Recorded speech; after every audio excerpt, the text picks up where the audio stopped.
My name is Aria Montgomery, and I am 28 years old. I was denied a mortgage on a Tuesday morning in April. The loan officer looked at her screen, then at me, then back at the screen, with the specific expression of someone who has seen something they were not expecting and is trying to decide how to say it.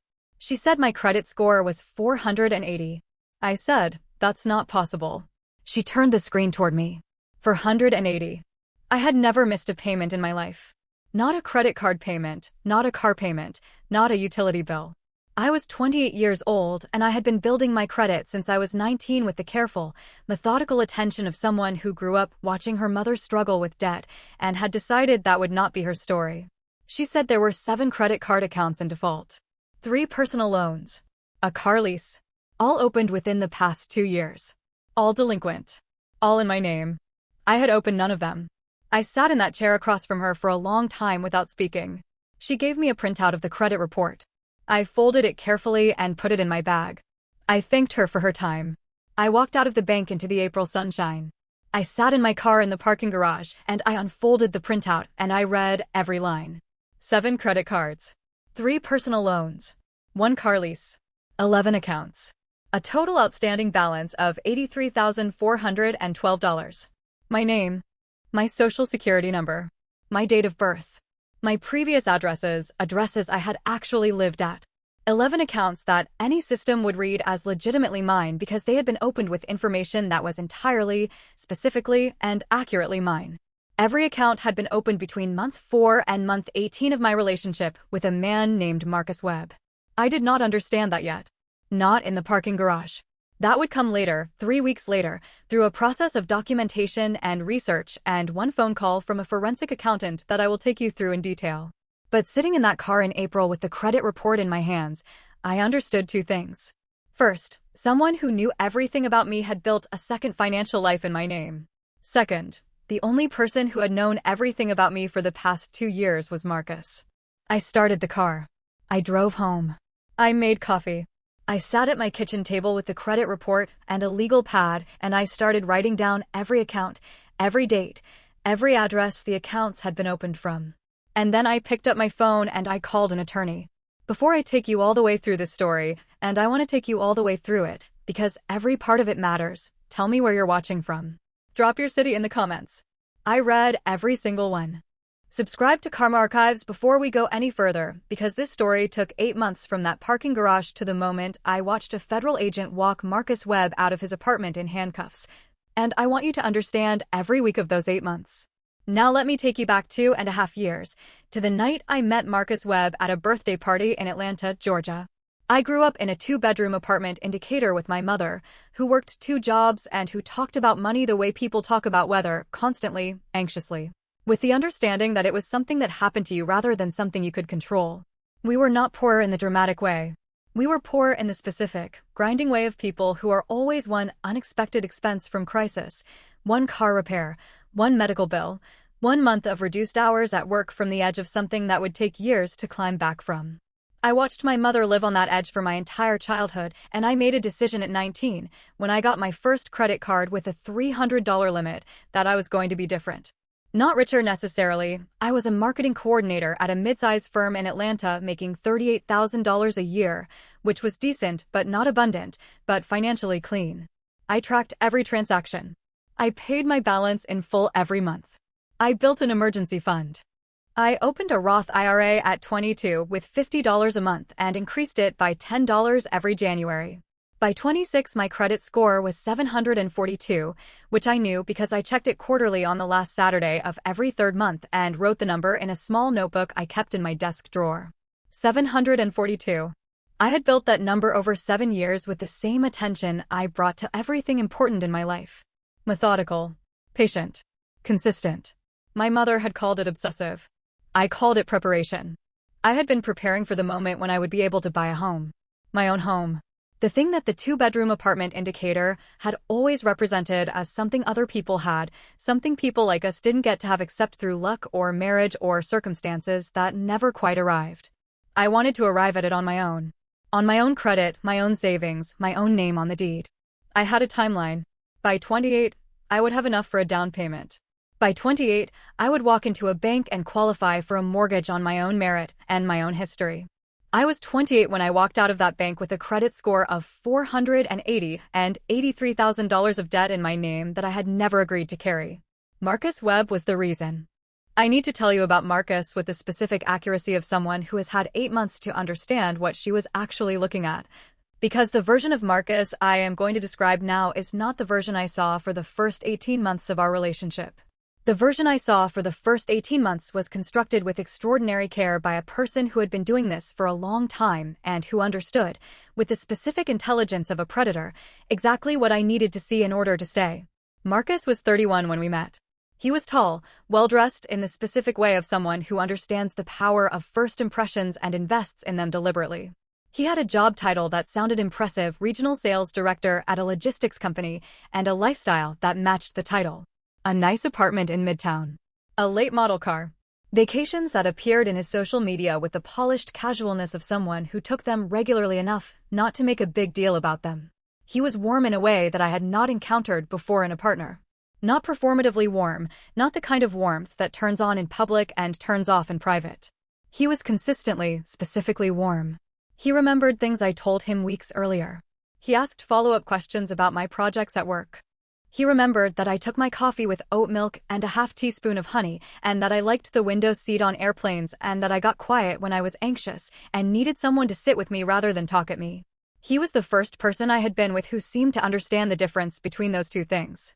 And I loved him for it in the uncomplicated, wholehearted way that you love someone when you are 26 and you have not yet learned that the most convincing version of a person is not always the real one.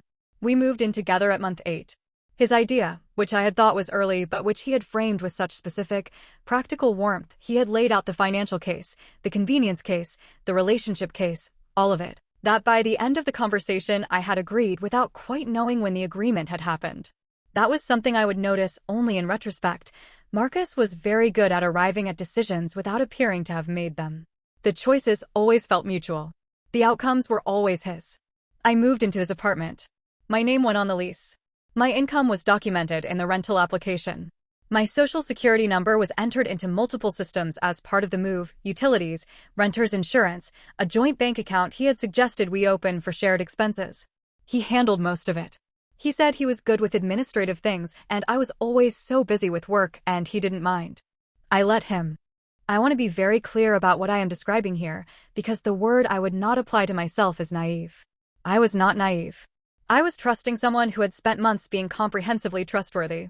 Those are different things, and the distinction matters, not legally, not financially, but to the version of me that sat in that parking garage in April and had to decide how to think about what had been done to her. I was not careless. I was deceived by someone who was very, very good at it. The forensic accountant's name was David Chen. He had been referred to me by the attorney I called the afternoon of the bank visit, a woman named Lisa Park who specialized in identity theft cases and consumer fraud, and who had told me in our first 30-minute conversation that I had one of the most clearly documented cases of intimate partner identity fraud she had handled in 8 years of practice. She said, "The pattern you're describing, the accounts opened progressively over an 18-month period, the use of your previous addresses to establish authenticity, the concentration of activity in months 4 through 18 of a cohabiting relationship, is consistent with deliberate, systematic exploitation of access. This is not opportunistic identity theft. This was planned." I asked what plan meant in terms of what he had done. She said, "It means someone collected your information, social security number, date of birth, addresses, income figures, and used it methodically to build a credit profile designed to absorb maximum debt before the fraud was detected. The car lease, the personal loans, those are large ticket items that require more documentation. They were opened later in the cycle, after the smaller accounts had been established and were generating payment history that made your profile look active and creditworthy." He was building a ladder. A ladder. I sat with that word for a long time after that first call. David Chen's job was to trace the ladder, to follow every account back to its source, to identify the IP addresses, the device fingerprints, the physical locations where the applications had been submitted. He was methodical in the way that financial forensics specialists are methodical, which is to say completely and without visible emotion about what he was finding. He sent me weekly reports. Each one contained more of the picture. The credit card applications had been submitted online. The IP addresses traced to 2 locations, Marcus's apartment, our apartment, and a coffee shop 4 blocks from his office that he went to most mornings. The device fingerprints matched a laptop that had been registered in his name when he purchased it. The personal loan applications had been submitted in person at 2 different banks, both on days that Marcus had told me he was traveling for work. The car lease, a vehicle I had never seen, had been registered to an address in Marcus's name in a city 3 hours away.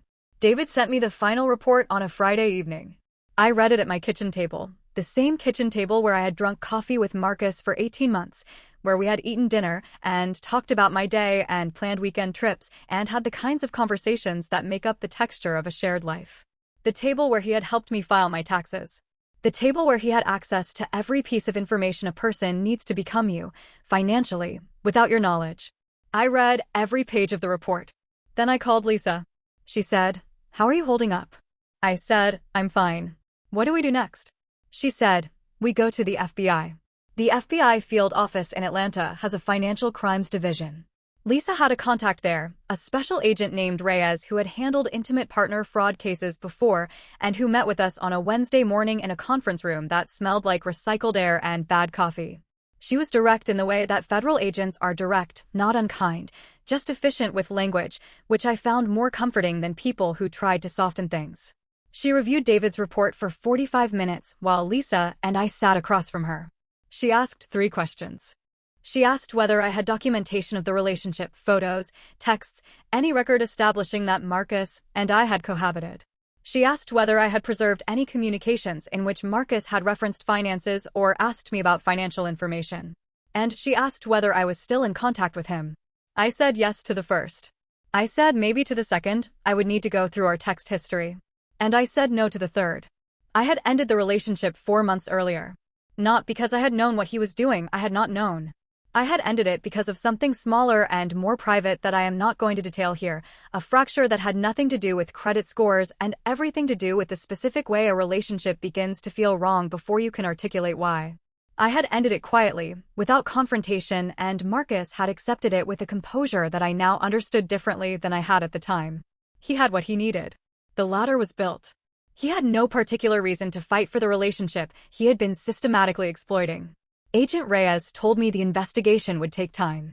She said these cases required building a complete evidentiary record before any action was taken, because premature disclosure allowed the suspect to move assets or complicate the financial trail. She said I should not contact Marcus. She said I should not post anything about the situation. She said I should document any contact he attempted to initiate. I said, "How long?" She said, 6 months. Maybe less if the financial trail is as clear as your forensic accountant says it is. I went home.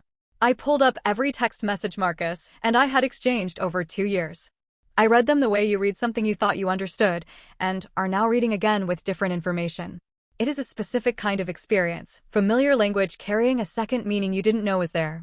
There were texts in which he had asked about my credit history, framed as casual conversation about future plans. Texts in which he had asked about my previous addresses, framed as curiosity about my childhood. Texts in which he had referenced specific financial accounts in ways that were, now that I was looking for the pattern, slightly more specific than casual knowledge warranted. A text from month 6 of our relationship in which he said, "What's your SSN? I'm filling out the joint insurance thing and it's asking for both." A text I had answered without hesitation because we were 6 months into a relationship I trusted, and he was handling the administrative things because he was good at that. I had answered that text in 40 seconds. I forwarded every relevant text to Lisa and David. David called me back within an hour. He said, "The SSN text is the most important document you found. It establishes a specific date of request and a specific context, the insurance application, that we can verify against the insurance company's records. If no joint application was ever filed, that text is evidence of a false pretense used to obtain your social security number. No joint insurance application had ever been filed." I confirmed that in 20 minutes by calling the insurance company. One text. 48 seconds of my time in month 6 of a relationship I had trusted. The thread that, when pulled, unraveled everything. I want to tell you about the 6 months of the investigation because they were 6 months I spent living a life that looked normal from the outside and felt like carrying a live wire from the inside. I went to work. I completed projects. I attended meetings. I had lunch with colleagues and answered emails and contributed to campaigns and did the job I had been doing for 5 years with the performance of someone who was fine.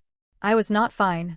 I was holding information about a person who had stolen 2.5 years of my financial life and my emotional life simultaneously, and I was holding it in a context in which I had been specifically instructed not to discuss it publicly, not to act on it emotionally, and not to do anything that might compromise the investigation I had initiated by walking into an FBI field office on a Wednesday morning.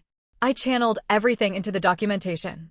Every week, every new thing David or Lisa sent me, I read carefully and cataloged in a personal archive I maintained on a laptop that had never connected to any network Marcus had access to. New laptop. New cloud account. New email address. Complete information hygiene, because I understood by that point that he had demonstrated both the capability and the willingness to access information I thought was private. I also spent those 6 months rebuilding. Not emotionally, that process would take longer and is not this story. Financially, Lisa had helped me file fraud reports with all 3 credit bureaus within the first 2 weeks. The accounts had been flagged. The process of disputing them was ongoing. These things take time, she told me, because each account requires its own documentation, its own dispute letter, its own verification process. But the process was running, and as it ran, my actual credit history, the one I had built over 9 years of careful, consistent, monthly effort, was beginning to resurface from underneath the fraud. I also found a therapist. I want to say that plainly because I think it matters. What Marcus had done was not only financial. It was a specific violation of the intimacy and trust of a relationship, a betrayal that used the most private information about a person against her, that had operated through the vulnerability of love, that had required sustained deception across hundreds of ordinary moments. The 480 credit score was a number. The feeling of having been inhabited, of having had someone move through the private spaces of your life and use them systematically, was something else. I needed help carrying that. My therapist helped me carry it. In month 4 of the investigation, Agent Reyes called me for an update meeting. She said the financial trail was complete. David's IP and device analysis had been corroborated by bank surveillance footage. Marcus had been physically present at both branch locations where the in-person loan applications were submitted. On the exact dates, he had told me he was traveling for work. The car registered in a city 3 hours away had been traced to an address associated with a second apartment Marcus had leased in his own name, a second life, running parallel to the one I had shared with him. She said, "We have enough. The U.S. Attorney's Office is reviewing for indictment. I need to ask you one more time, is there anything about your own use of these accounts, any transactions you made or authorized, any involvement of any kind?" I said, "No." She said, "I know. I'm asking because I have to, and because when this goes to trial, that question will be asked in a more formal context, and you need to have the same answer." I said, "I have the same answer. I never used any of those accounts. I never authorized any of those accounts. The first time I saw those accounts was when a loan officer showed me my credit report in April." She said, "Good. We'll be in touch in the next few weeks." The indictment came on a Thursday morning in November. 7 months after the parking garage. 6 counts of bank fraud. 3 counts of identity theft. 2 counts of wire fraud. Each count carrying federal sentencing guidelines that Lisa walked me through in a document she sent me that afternoon, which I read twice and then put in a folder I labeled done. I did not find out about the indictment from Agent Reyes. I found out from my phone, which had been buzzing since 8 that morning because someone, a mutual friend, a colleague of Marcus's, someone in the chain of people who find out about things like this, had posted something on social media that had begun to travel. By 10 o'clock the following morning there were 12 people in my life who had texted me some version of the same message. "Is this true? Did this happen to you? Are you okay?" I had not told anyone. For 7 months I had held this alone, me and Lisa and David and Agent Reyes and my therapist, and that was the full list of people who knew. I had not told my mother. I had not told my closest friends. Not because I was ashamed, I was not ashamed. I want to be clear about that, because what happened to me was done to me and carries no shame that belongs to me, but because I had been instructed not to, and because I was also, in the private part of myself, not ready to watch the people who loved me process this on my behalf while I was still processing it myself. But once it was out, it was out. And the response from the people in my life was something I was not prepared for in the best possible way. My mother called. She cried for about 10 minutes. I did not cry. I had cried in other contexts and other moments over those 7 months, and in that particular phone call, I was the one who held her. She said, "Why didn't you tell me?" And I said, "Because I needed to handle it first and feel it later." She said, "That is the most you thing you have ever said to me." And I said, "I know." And she laughed a little, and I laughed a little, and it was the first time anything about this had produced a sound like that. Marcus was arrested that Thursday at his apartment. He was taken out in handcuffs by 2 agents. I was not present for this. I was at work, in a meeting about Q4 campaign planning, and I found out from Agent Reyes' voicemail, which I listened to in the bathroom between the meeting and a presentation I still had to give. I stood in a stall in the 4th-floor bathroom, and I listened to her say that the arrest had been made without incident and that she would be in touch about next steps. Then I washed my hands, fixed my lipstick, walked back into the conference room, and gave the presentation. I want to tell you about the 6 months between the arrest and the plea because they were a different kind of difficult than the 7 months of the investigation. The investigation had given me something to do, documentation, research, meetings with Lisa and David, the forward motion of building a case. The 6 months after the arrest were the months in which I had to live inside the fact of what had happened without the forward motion to carry me through it. Marcus entered a not guilty plea at his arraignment, which Lisa had told me was standard and expected, and did not mean the case was in jeopardy. His attorney filed several motions in the months that followed, standard procedural motions, she said. The kind that defense attorneys file in federal cases to explore every available avenue before a trial that they already know their client is not going to win. The evidentiary record was too complete. The device fingerprints, the IP addresses, the bank surveillance footage, the insurance company confirmation, the SSN text, David's full forensic accounting. It was, as Lisa put it on more than one occasion, one of the most comprehensively documented intimate partner fraud cases she had seen go to federal indictment. I met with the U.S. Attorney's Office twice during those months. I gave a formal statement. I reviewed documents. I answered questions about the timeline of our relationship, the specific moments when information had been shared or accessed, the precise sequence of events that had produced the $83,000 of debt in my name. I was professional and specific in those meetings the way I am professional and specific about everything, which is to say completely. Every date I could confirm I confirmed. Every date I could not confirm I said I could not confirm. I did not embellish, and I did not minimize, and at the end of the second meeting, the lead attorney said, "You're going to be an excellent witness if this goes to trial." It did not go to trial. Marcus Webb pled guilty on a Monday morning in May 13 months after the parking garage to 4 of the 6 original counts, with the wire fraud counts dismissed as part of the plea agreement. His sentencing guidelines under the plea were 36 to 48 months in federal prison. His attorney had argued for the lower end of the range. The prosecution had argued for the higher. The judge sentenced him to 42 months. I was present in the courtroom for the sentencing. I had the right to deliver a victim impact statement, and I had chosen to exercise it. I want to tell you what I said because I want to be honest about what the act of saying it cost me and what it gave me back. I stood at the podium. Marcus was at the defense table to my left. I did not look at him when I began. I looked at the judge. I said, "I spent 9 years building a financial life that reflected who I am, how I work, what I value, what I was preparing for. Someone who knew me as well as a person can know another person used that knowledge to take what I had built and turn it into a debt I was never supposed to know existed. The number on the credit report was 480. The number I had spent 9 years building was 742. The difference between those two numbers is not just a score. It is the house I could not buy. It is the morning I sat in a bank and was told that the history I thought I had did not exist in the form I believed it did. It is the specific violation of having been known deeply by someone who used that knowledge against you." I paused. I looked at Marcus for the first time. He was looking at the table. I said, "I want to say one more thing. Not for him. For anyone watching who has had this done to them or who is currently having this done to them and doesn't know it yet. Check your credit report. Not because you're suspicious of everyone you love, but because the document is yours and it belongs to you and you have the right to know what is in it. I had a 742 and I did not check it for 2 years. 2 years was long enough for someone to build $83,000 of debt in my name. Check it. Quarterly. The first Saturday of every 3rd month. Write the number down. Know your own financial story before someone else writes it for you." I thanked the court. I walked back to my seat. Lisa put her hand briefly on my arm. The judge announced the sentence 3 minutes later.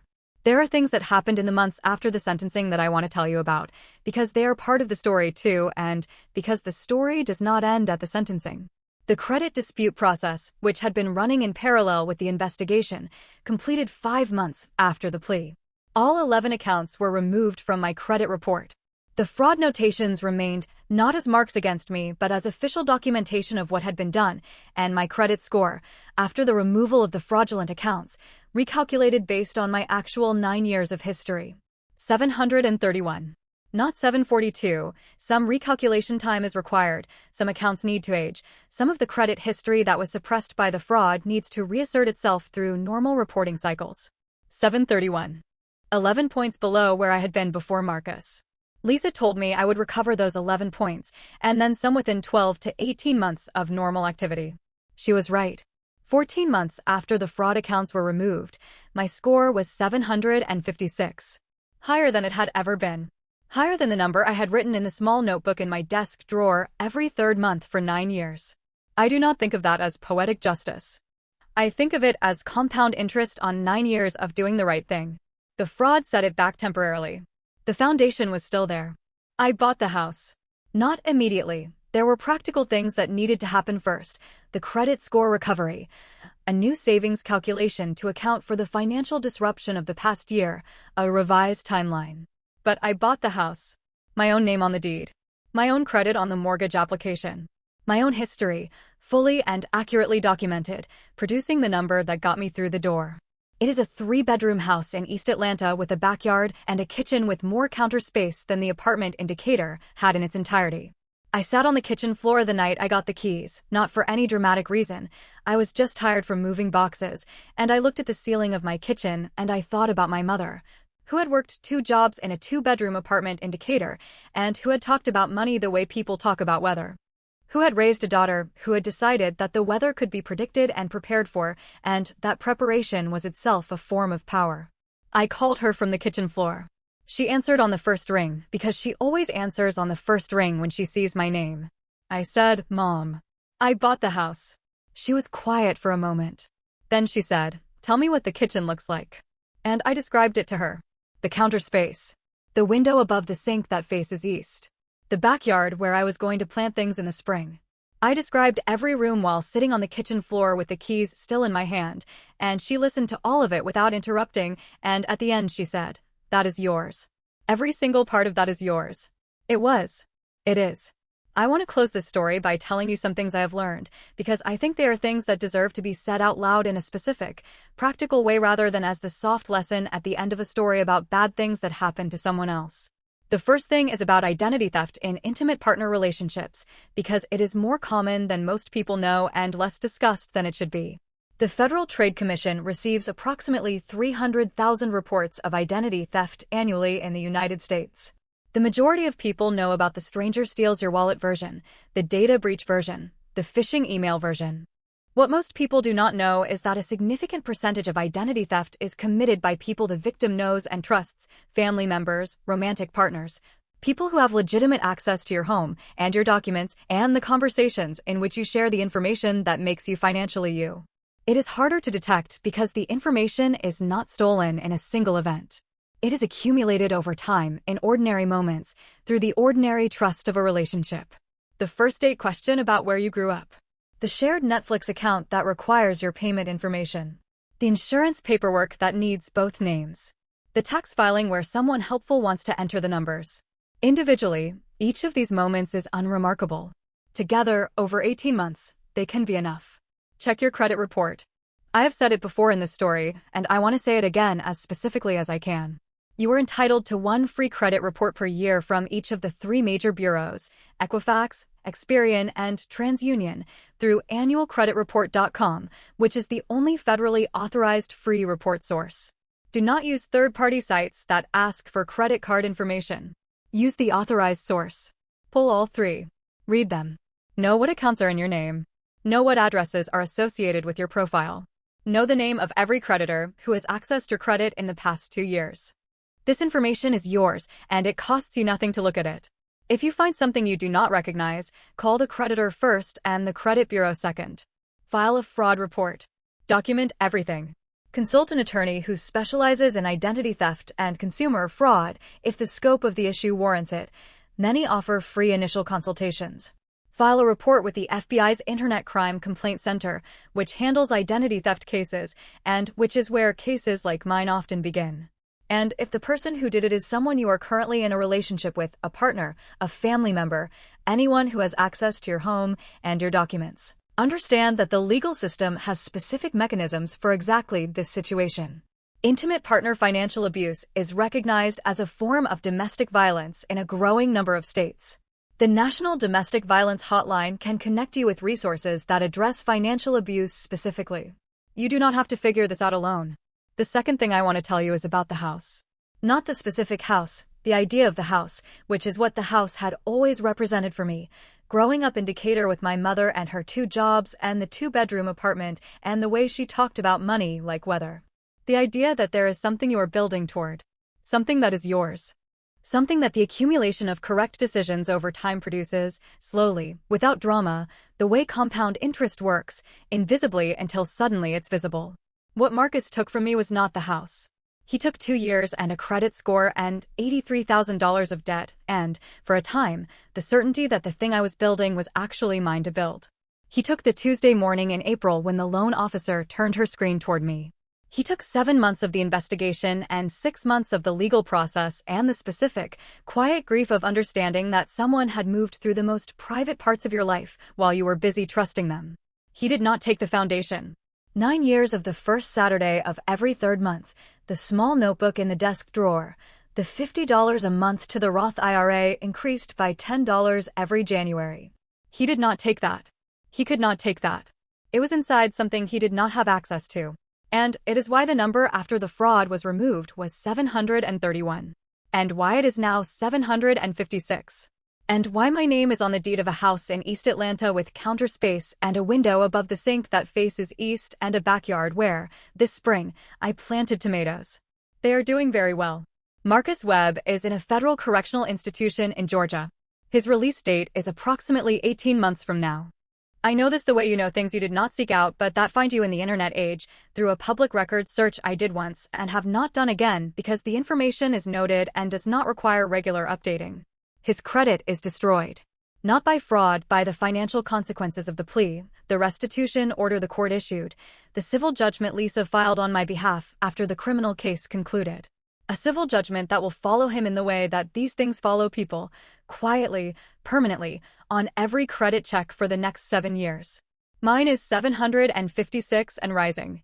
I think about my mother sometimes, standing in the kitchen she raised me in, talking about money the way people talk about weather, like something that happened to you rather than something you could shape. She was not wrong that money is partly weather. She was not wrong that forces outside your control affect it, that bad things happen to people who do everything right, that preparation does not guarantee protection. She was right that it comes for you sometimes. And she was right that what you have when it does is whatever you built before it arrived. I built carefully. For 9 years.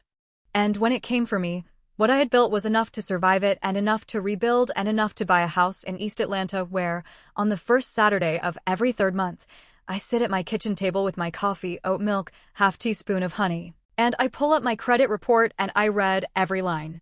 And I write the number in a small notebook I keep in my desk drawer. 756. Going up. Leave a comment and tell me, have you checked your credit report in the last year? Has anyone ever tried to use your trust or your information against you in a way you didn't see coming until it was already done? This is exactly the kind of Reddit story I want to hear in the comments. Drop your city. Drop your story. I read every single one. Subscribe to Karma Archives.